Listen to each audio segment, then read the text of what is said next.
Hello everyone, welcome to my channel. I hope everyone is having a wonderful day. Tragic loss. The Chase's Jenny Ryan passes away suddenly at age 43. Broken our hearts this news. Must see. Introduction. The secret before the fame. Visual, slow-motion footage of Jenny Ryan walking onto the Chase set, dramatic lights hitting her iconic red hair. Narrator, warm British tone.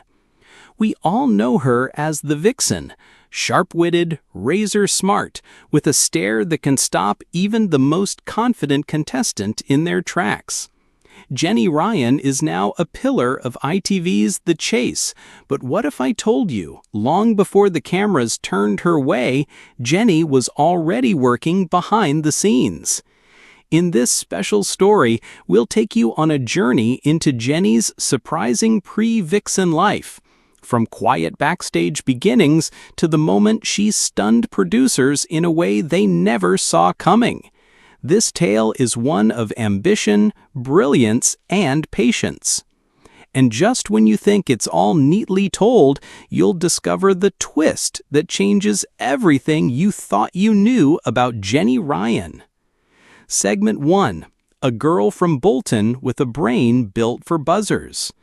Visual. Childhood photos of Jenny, school trophies, old family photos. Narrator. Jenny Alexis Ryan grew up in Bolton, a spirited child with a curious mind. Teachers would later say she didn't just absorb facts, she hunted them. By age 10, she'd memorized Shakespeare sonnets. By 14, she was correcting University Challenge questions for fun. But growing up in the Northwest, showbiz wasn't exactly around the corner. Jenny didn't dream of cameras or celebrity. She dreamed of questions, puzzles, ideas. She dreamed of the places her mind could go and how far she might chase that path. Her parents, supportive but practical, encouraged education over entertainment, and Jenny listened at first. Segment 2. University Days, the quiet rise of a quiz queen. Visual. Oxford or Leeds University archives, quiz nights in pubs, black and white footage of young Jenny. Narrator. University life was where things began to shift. Jenny wasn't just participating in pub quizzes, she was dominating them. Her knowledge wasn't broad and shallow, it was encyclopedic, especially in music, literature, and British history. Soon, she was entering quiz leagues, attending circuit events, and building a reputation, quietly. While others sought the spotlight, Jenny sought the scorecard. But one evening, during a particularly close university competition in Leeds, a television researcher noticed her.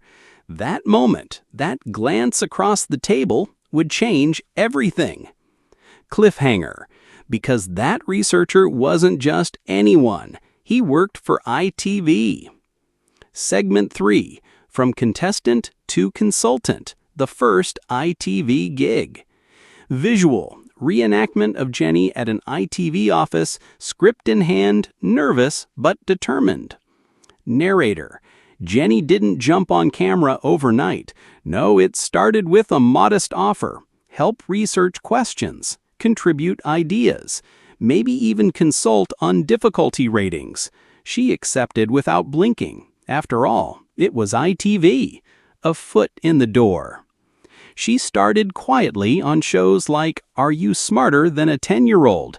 Then moved into early question testing for The Chase before the public ever heard of it. Jenny was helping build the foundations of the very show she'd later dominate. She sat in writers' rooms, balanced point structures, recommended themes.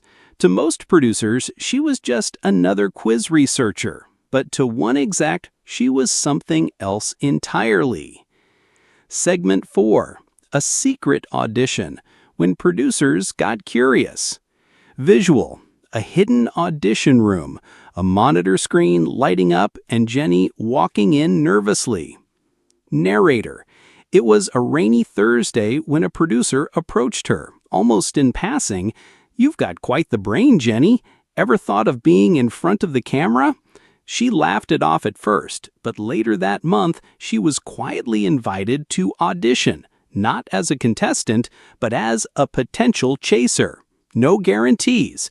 Just come in, have a go. What happened in that test room is still whispered among ITV insiders. Jenny not only answered nearly every question correctly, she did it with style, speed, and undeniable presence. And at the end, the producer muttered under his breath, "We've found the wild card." Segment 5. Becoming the Vixen, a character born in a coffee room. Visual. Makeup room, wardrobe sketches, hair tests with stylists, producers laughing over names. Narrator. But Jenny Ryan wasn't yet the Vixen. That identity came later, and surprisingly, during a coffee break. The team was discussing what kind of chaser Jenny should be. The Beast, the Governess, the Sin Man, all had personas. Then one makeup artist said, "She looks like a fox. Clever, sharp, mysterious." Another chimed in, "And sings like a vixen, too." The name stuck. Jenny became the Vixen not through branding agencies or PR firms, but through people who knew her. Her intelligence, her fire, her elegance. It was real and it was rare. Segment 6. First day on set. The nerves, the doubts, the moment. Visual. Jenny standing backstage in her new costume, Bradley Walsh pacing nearby. Narrator. The day Jenny debuted as the Vixen, nerves ran high. Not from her, but from the producers. Would audiences accept a new chaser? Would she hold her own against veterans like Anne and Mark? Bradley Walsh reportedly turned to her and said, "Give them one stare and they'll melt." Jenny smiled. And once that buzzer sounded, the Vixen was born in real time. Calm, controlled, clinical. And at the end of her first episode, Twitter was flooded with one word: wow. Segment 7. The voice no one saw coming. Visual. Studio rehearsal room. Jenny quietly humming herself backstage. Narrator. It was during a quiet break between recordings that Jenny's producers discovered something else, something that wasn't part of her audition or quiz mastery. A member of the sound crew passed by her dressing room and stopped. Inside, Jenny was singing, not casually, powerfully, classically trained, it turned out. Her voice had the strength of a stage soprano and the soul of a jazz singer. Word spread fast. Soon Bradley was leaning by her door, grinning, "That you or Alexa?" And just like that, the Vixen had another layer that even her closest colleagues hadn't guessed. But her hidden talent would soon play a surprising role in a moment that almost never made it to air. Segment 8. The Crisis Week, when Jenny nearly walked away. Visual. A gray morning, Jenny arriving early to the ITV set, alone and contemplative. Narrator. Jenny's first few appearances on The Chase were met with intrigue but also skepticism. Some fans found her too sharp. Others said she was too reserved compared to larger-than-life figures like the Beast or the Sin Man. One viewer even wrote, "She's clever, sure, but where's the entertainment?" It stung. Jenny, always her own fiercest critic, began to question whether she belonged on screen. She confided in a close crew member, whispering, "Maybe I'm just meant to stay behind the curtain."